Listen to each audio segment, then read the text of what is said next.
Hello to all of you student. स्वागत है आप सभी का हमारे online platform GD basic classes में, हमारे YouTube channel GD basic classes में। तो आज का हमारा बहुत ही इम्पॉर्टेंट टॉपिक है जिसका नाम है बियर लैम्बर्ट लॉ। ये एग्ज़ाम के पॉइंट ऑफ व्यू से काफ़ी इम्पॉर्टेंट है, इसको आज हम लोग कवर करेंगे कि बियर लैम्बर्ट लॉ क्या होता है। इसको हम लोग प्रकाश अवशोषक का नियम भी बोलते हैं।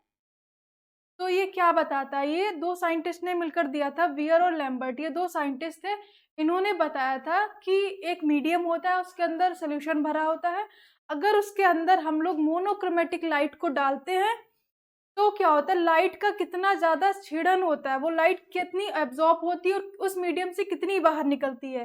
ये लाइट के बारे में का क्षीणन ही बताया था बियर लैम्बर्ट लॉ ने। ये लॉ क्या बताता है, लाइट के क्षीणन के बारे में। इस लॉ को हम लोग क्या बोल सकते हैं, बियर लैम्बर्ट लॉ को हम लोग बियर्स लॉ भी बोलते हैं, या बियर लैम्बर्ट लॉ, या लैम्बर्ट बियर लॉ, या इसको बियर लैम्बर्ट वॉगर लॉ भी बोलते हैं। तो इसके कई सारे नाम हैं, बियर लैम्बर्ट लॉ के कई सारे नाम हैं, इस नाम से भी आप लोगों से पूछा जा सकता है। बियर लैम्बर्ट लॉ लाइट के एटेन्यूएशन को उस मटेरियल के गुणों से संबंधित करता है जिससे वह ट्रेवल करती है। अगर कोई लाइट है, किसी मटेरियल से ट्रेवल कर रही है, कोई मटेरियल है उसके अंदर सोल्यूशन भरा है, लाइट अगर उस पर पड़ेगी तो उस मटेरियल के अंदर जब वो ट्रेवल करेगी लाइट, तो उसका कितना ज़्यादा लाइट का क्या होगा, एब्जॉर्प्शन होगा उस मटेरियल उस सोल्यूशन के द्वारा, वही बताता है हमारा बियर लैम्बर्ट लॉ। यह लॉ कॉमनली केमिकल एनालिसिस में, केमिकल का एनालिसिस किया जाएगा इस लॉ के द्वारा, या फिर तो इसको फिजिकल ऑप्टिक्स में, क्योंकि लाइट का काम है, यहाँ पर लाइट पड़ रही है, रेस पड़ रही हैं, तो फिजिकल जो ऑप्टिक्स होती है उसमें एटेन्यूएशन को, इसके क्षीणन को समझने के लिए इसको अप्लाई किया जाता है, इसका यूज किया जाता है। इसको मेनली हम लोग फिजिक्स में पढ़ते हैं और केमिस्ट्री में भी पढ़ते हैं, लेकिन इसको हम लोग बायो में भी पढ़ते हैं। ये लॉ हम लोग के बायो में भी है, थर्ड सेमेस्टर में हम लोग इसको पढ़ रहे हैं और ये काफ़ी इम्पॉर्टेंट है।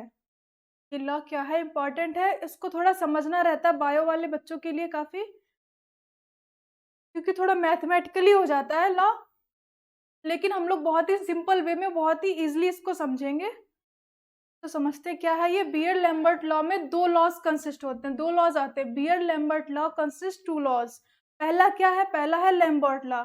लैम्बर्ट ने क्या बताया था, लैम्बर्ट ने बताया था कि ये लॉ मीडियम की थिकनेस से संबंधित है। कोई एक मीडियम है, जैसे कि ये एक मीडियम है, ये क्या है, एक मीडियम, इसके अंदर भरा है सोल्यूशन।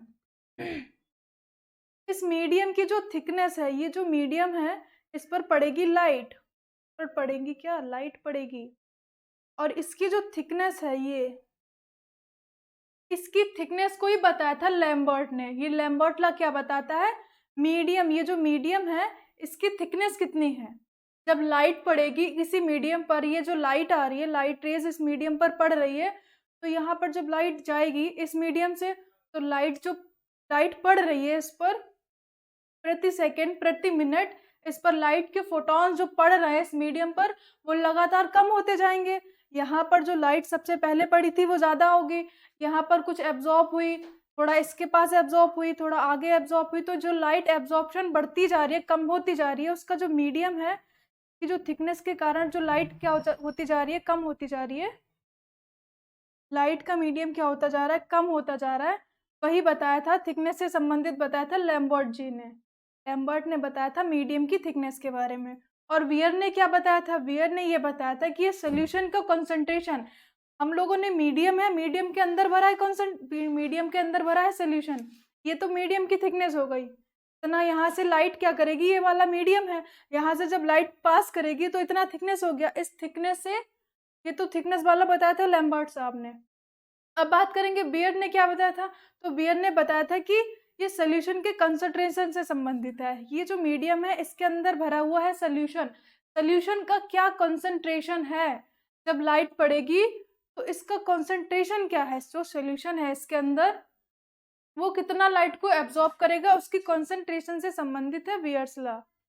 जिससे क्या होती है, मोनोक्रोमेटिक रेडिएशंस गुजरती हैं। ये जो मीडियम है इस पर डालेंगे क्या, मोनोक्रोमेटिक रेडिएशन, मोनोक्रोमेटिक लाइट्स को डालेंगे।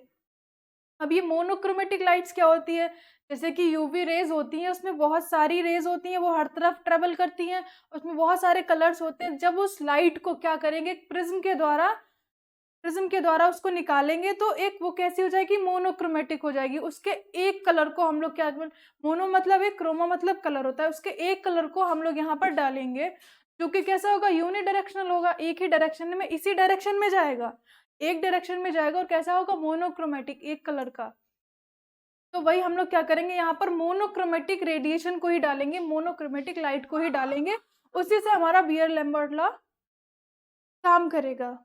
तो यहाँ पर ये सोल्यूशन का कॉन्सेंट्रेशन बताया था बियर साहब ने, और लैम्बर्ट ने क्या बताया था, मीडियम की थिकनेस के बारे में। तो इसको हम लोग किस तरह से निकाल कर लाएंगे, इसका फॉर्मूला, इसका डेरिवेशन किस तरह से। तो इन दोनों ने मिलकर क्या बताया था, ये दो लॉ दिए थे इन्होंने अलग अलग, अब इन दोनों को मिलाकर ये क्या बोला इन लोगों ने, when a beam of monochromatic radiation, जब एक मोनोक्रोमेटिक रेडिएशंस की क्या पड़ेंगी, लाइट होगी, radiation passes through a homogeneous absorbing medium, जो मीडियम होगा वो कैसा होगा, होमोजीनियस होगा।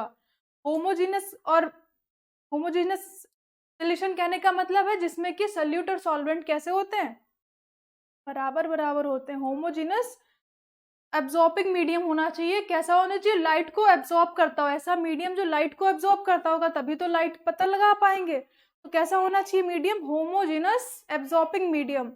Then the decrease rate of intensity, जो इंटेंसिटी जा रही है, लाइट की इंटेंसिटी उस मीडियम पर पड़ी और लगातार कैसी होती जा रही है, वो डिक्रीज होती जा रही है, क्योंकि मीडियम पर लाइट पहले ज्यादा पड़ी, उसकी इंटेंसिटी कम होती गई। भाई जब मीडियम क्या है, मीडियम थिक है, उसके अंदर सोल्यूशन भी है, उसने कुछ लाइट की एब्जॉर्ब, इंटेंसिटी को एब्जॉर्ब किया, लाइट को एब्जॉर्ब किया, तो क्या हो गया, डिक्रीज होती गई। तो decrease rate of intensity of radiation, radiations की क्या होती गई, डिक्रीज होता गया with the thickness of absorbing medium, absorbing medium जो थिक है उसके द्वारा कम होती गई, is directly proportional to the intensity of incident radiation. वो क्या कैसी होगी, डायरेक्टली प्रोपोर्शनल होगी, किसके द्वारा, incident radiation, and the concentration of absorbing substance, किसके द्वारा, क्या बोल रहा है ये वाला, किसके प्रोपोर्शनल होगी, जो लाइट पड़ी है उसके, और जो सोल्यूशन का कंसंट्रेशन है उसके, जो सोल्यूशन का कंसंट्रेशन है उसके, और जो लाइट पड़ रही है स्टार्टिंग में उसके डायरेक्टली प्रोपोर्शनल होगी।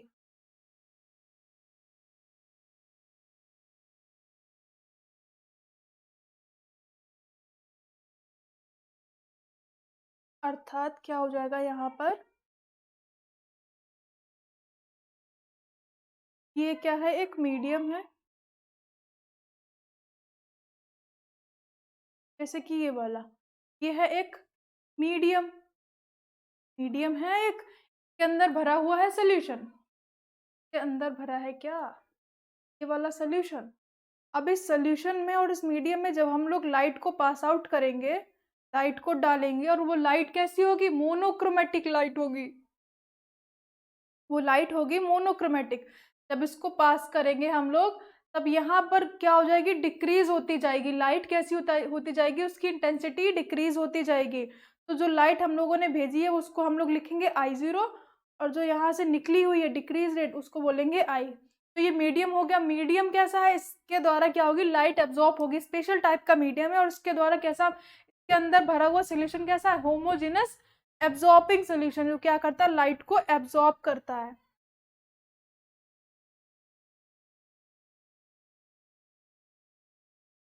अब समझने के लिए यहाँ पर बनाया हो, ये एक मीडियम है, इसके अंदर सोल्यूशन भरा है, मीडियम की थिकनेस क्या कहला रही है, एक्स। इस पूरे मीडियम की थिकनेस को हम लोगों ने एक्स मान लिया, एक्स मान लिया। अब जो लाइट पड़ रही है उसको बोला I0, को बोला I0, और यहाँ पर जो लाइट पास आउट हो रही है, इस मीडियम से बाहर निकल रही है, उसको बोलेंगे I।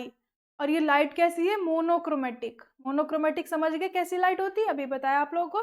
तो मोनोक्रोमेटिक जब लाइट इस पर डालेंगे तो उसका क्या फॉर्मूला रहेगा, यहाँ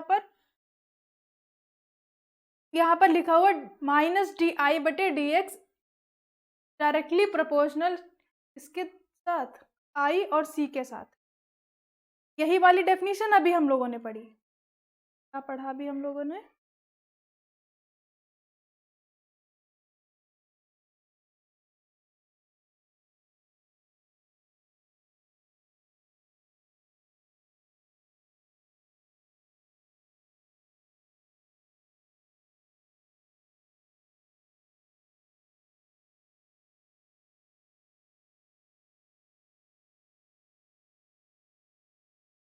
ये हम लोगों ने अभी पढ़ा,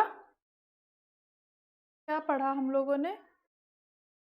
When a beam of monochromatic radiation passes through a homogeneous absorbing medium, then the decreased rate of intensity of radiation with thickness of absorbing medium is directly proportional. Thickness of directly किसके proportional होगी?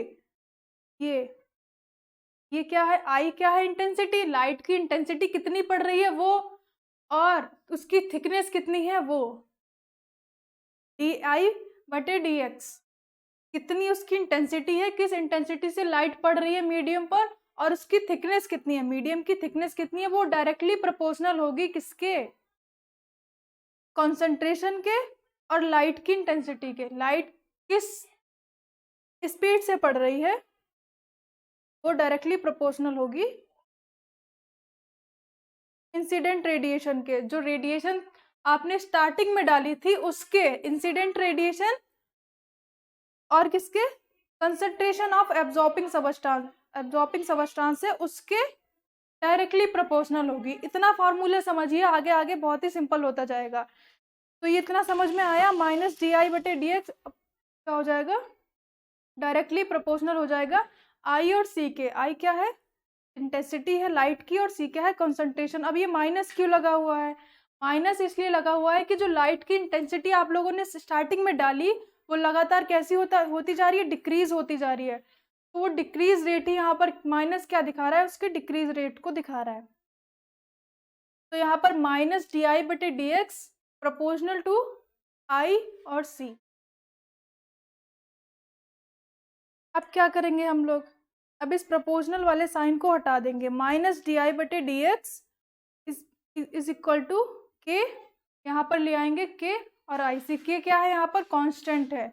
इस sign को हटाएंगे जब हम लोग तो आ जाएगा के क्या हो गया? यहाँ पर कांस्टेंट हो गया। अब क्या करेंगे? -dx/di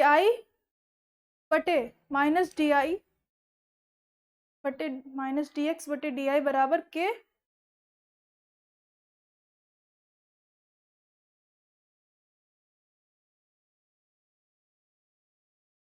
kc/dx हो गया। यहाँ पर ये वाली जो आई है इंटेंसिटी, और इंटेंसिटी को हम लोग क्या करेंगे? इधर ले आएंगे।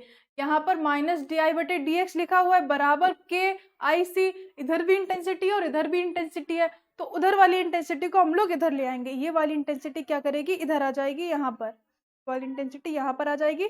तो -di/i हो जाएगा बराबर के और सी। ये वाला यहाँ पर के और सी बचा।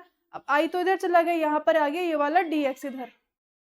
ठीक, इतना समझ में आया? यहाँ पर क्या कर दिया हम लोगों ने? आई इधर ले आए, इंटेंसिटी को इधर ले आए, तो यहाँ पर ये फॉर्मूला बन गया -di/i बराबर kc/dx। इतना हो गया। इसके बाद अब हम लोग क्या करेंगे? इसके बाद करेंगे यहाँ पर इसका इंटीग्रेशन करेंगे, इसको समाकलन करेंगे इसका। तो हम लोग कैसा इंटीग्रेशन करेंगे? यहाँ पर लिमिट वाला, लिमिट लगाकर इसका इंटीग्रेशन करेंगे। तो यहाँ पर लिमिट लगाया हम लोगों ने, i बराबर I0, x बराबर x। इसकी लोअर लिमिट कितनी हो जाएगी? i बराबर I0। जो स्टार्टिंग में पड़ी थी वो कैसी हो जाएगी? I0, और जो बाहर बाद में निकली थी वो कैसी हो जाएगी? I। तो इसका लोअर लिमिट कितनी हो जाएगी? I=I0, और x बराबर यहाँ पर x हो जाएगा -dx/i बराबर, यहाँ पर इधर भी इसको समाकलन करेंगे, इसका इंटीग्रेशन करेंगे तो kc हो जाएगा। यहाँ पर भी इसकी अपर एंड लोअर लिमिट आ जाएगी, k बराबर x बराबर 0, और इसकी अपर लिमिट कितनी हो जाएगी? x बराबर x, और यहाँ पर आ गया dx। तो इसको हम लोगों ने क्या कर दिया? इसका इंटीग्रेशन कर दिया। अब इसको हम लोग इस तरह से भी लिख सकते हैं। कैसे लिख सकते हैं? माइनस एल एन आई बराबर आई अपान आई नॉट बराबर के सी। इसको हटा दिया हम लोग, क्या लिया इसकी जगह पर? सी को हम लोग इस तरह से भी लिख सकते हैं। इसकी अलग फॉर्म से लिया है, एल एन बराबर एल एन हो गया I equal to I not बराबर के सी एक्स। इस तरह से इसको लिख दिया हम लोगों ने। अब इस माइनस वाले साइन को हटाना है हम लोग को। क्या करना है? इस माइनस वाले साइन को हटाना है। अब क्या करेंगे? जब ये माइनस वाला साइन कैसे हटेगा? इसको हम लोग क्या कर देंगे? रिवर्स कर देंगे, उल्टा कर देंगे। तो एल एन बराबर एल एन हो जाएगा आई नॉट बटे आई। जब ये उल्टा हो जाएगा तब माइनस का साइन क्या कर जाएगा? उड़ जाएगा, चला जाएगा। ये उल्टा हो गया, एल एन बराबर एल एन हो गया आई नॉट बटे आई बराबर के सी एक्स। वही वाला यहाँ पर हम लोगों ने लिख लिया। अब इसको हम लोग किस तरह से लिख सकते हैं? जो एल एन है आई नॉट बटे आई, उसको हम लोग इस तरह से भी लिख सकते हैं 2.303 लॉग। इसको हम लोग लॉग में चेंज कर देते हैं। आप लोगों ने बहुत पढ़े होंगे 10th और 12th में, इसको एल एन को इससे चेंज कर देते हैं। तो यहाँ पर log 10 से इसको चेंज कर देंगे, इसकी वैल्यू हो जाएगी 2.303 लॉग। और यही वाला आप लोग नोट कर लें यहाँ पर, आई नॉट अपान आई बराबर के सी एक्स। ठीक, बराबर से आ गया। इतना आने के बाद अब क्या करेंगे हम लोग? log आई नॉट बटे आई, इसके आगे जो लिखा हुआ 2.303 इसको ले आएंगे कहाँ? इधर, इधर साइड ले आएंगे, इस के नीचे को, उस पर पूरी वैल्यू को उठाकर ले आएंगे इसके नीचे। तो यहाँ पर क्या हो जाएगा? log आई नॉट बटे आई इज इक्वल टू के अपान 2.303 और यहाँ पर क्या आ जाएगा? सी एक्स पर आ जाएगा सी एक्स। ये फार्मूला आपका बन गया। अब ये जो फार्मूला बन गया है ये वाला, इसी फार्मूले को हम लोग एक नया रूप दे देंगे। क्या करेंगे? इसको मॉडिफाई कर देंगे। फार्मूला यही रहेगा, इसको हम लोग इस तरह से भी लिख सकते हैं ये फार्मूला, या इसी को हम लोग ए बराबर, इसको बोलेंगे क्या? Epsilon C L. ए बराबर एप्सिलॉन सी एल भी इसको हम लोग लिख सकते हैं। क्यों लिख सकते हैं? क्योंकि यहाँ पर लिखा हुआ है log आई नॉट बटे आई। अब हम लोग को पता है ए बराबर होता है log आई नॉट बटे आई, तो इस पूरे की जगह हम लोग रख देंगे क्या? ए। क्या रख देंगे? ए। इसकी जगह हम लोगों ने रख दिया ए। अब ये जो कांस्टेंट है, हम लोगों ने कांस्टेंट लिया था, इसको हम लोग चेंज कर देंगे। कांस्टेंट को चेंज कर दिया, के की जगह हम लोगों ने ले लिया एप्सिलॉन। और यहाँ पर सी और एक्स क्या है? वही सी तो कंसंट्रेशन है, सी तो वही रखी हुई है। एक्स की जगह एक्स क्या है यहाँ पर? Thickness of medium. मीडियम की कितनी थिकनेस है उसको हम लोग यहाँ पर एक्स लिए थे, लेकिन उसको हम लोग यहाँ पर चेंज करके क्या कर दिए? एल कर दिए। एल क्या है? Length of medium. मीडियम की और पाथ की क्या कितनी लेंथ है, इसको हम लोग इस तरह से भी लिख सकते हैं, ए बराबर एप्सिलॉन सी एल। तो ये हमारा प्रूफ हो गया। या फिर इसी को हम लोग इस तरह से भी लिख सकते हैं, ए बराबर एप्सिलॉन बी और सी। दोनों तरीके से लिखा हुआ आता है, आप लोग देख लें, मतलब दोनों एक ही बात है। यहाँ पर बात वही है, ए बराबर वही क्या हो जाएगा? एब्जॉर्बिटी कितनी है और ये कांस्टेंट रहेगा। बी बोलो या फिर एल बोलो या एक्स बोलो, दोनों ही क्या है? मीडियम की लेंथ है, उसकी थिकनेस है। और सी क्या है यहाँ पर? कॉन्सेंट्रेशन। तो ये हमारा क्या हो गया? बियर लैम्बर्ट लॉ प्रूफ हो गया। इसी को बोलेंगे क्या? Beer Lambert law. यही होता है फॉर्मूला बियर लैम्बर्ट लॉ का, ए बराबर एप्सिलॉन बी सी, या इसको हम लोग सी एल भी बोल देंगे।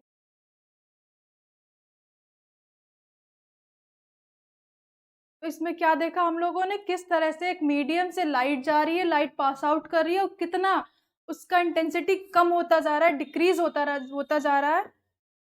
वही यहाँ पर इन दोनों साइंटिस्ट ने बताया था। अब इसके हम लोग डेविएशन की बात कर लेते हैं, इसके विचलन की बात कर लेते हैं। तो विचलन कैसे होता है? बियर के नियम के अकॉर्डिंग एक एब्जॉर्प्शन कंपाउंड है, वो सोल्यूशन एक मोनोक्रोमेटिक रेडिएशन बीम, इसकी कंसंट्रेशन सी के समानुपाती होती है। वही अब हम लोगों ने अभी देखा, समाकलन बी सी ए बराबर, अभी प्रूफ किया। इसके अकॉर्डिंग 3 टाइप के डेविएशंस होते हैं। बियर लैम्बर्ट लॉ के अकॉर्डिंग 3 टाइप के डेविएशंस होते हैं। सबसे पहले होता है केमिकल।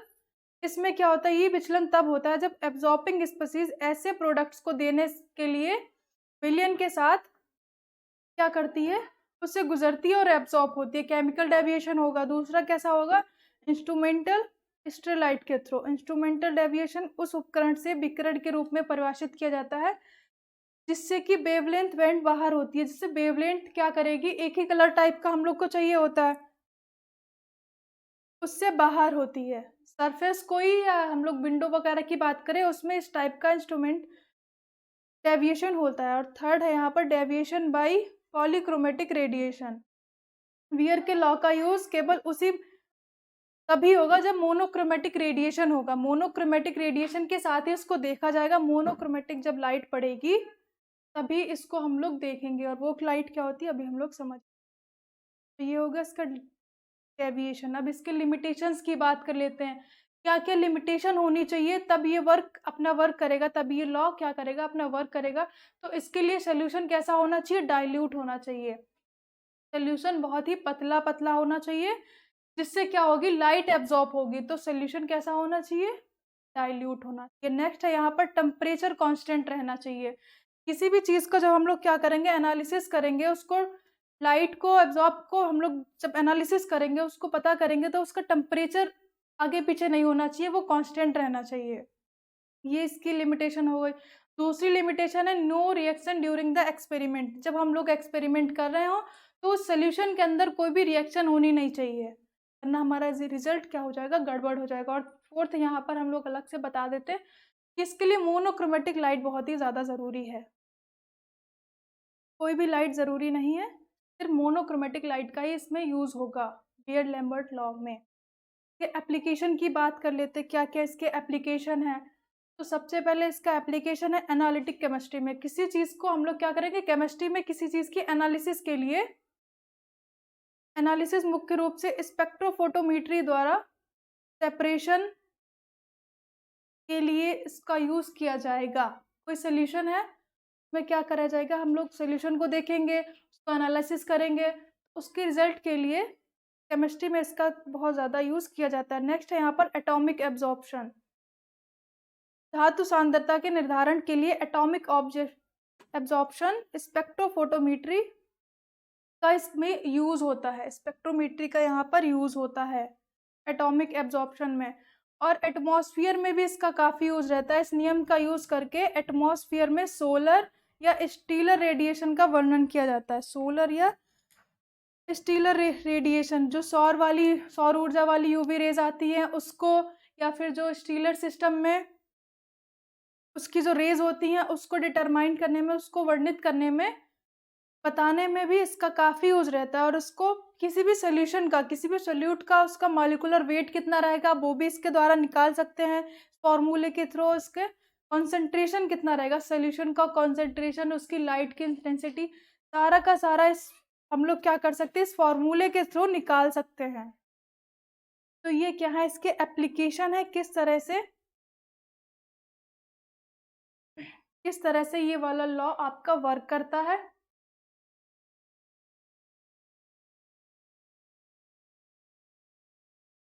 और क्या होता है ये लॉ, अभी हम लोग समझ चुके हैं। इसके एप्लीकेशन, इसकी लिमिटेशन, डेफिनीशन, डेविएशन, सारा कुछ हम लोग समझ चुके हैं। तो आज के लिए बच्चों इतना ही। एग्ज़ाम की तैयारी करते रहे आप लोग अच्छे से, और हमारे चैनल को लाइक एंड सब्सक्राइब कर दें। आज के लिए बस इतना ही। धन्यवाद।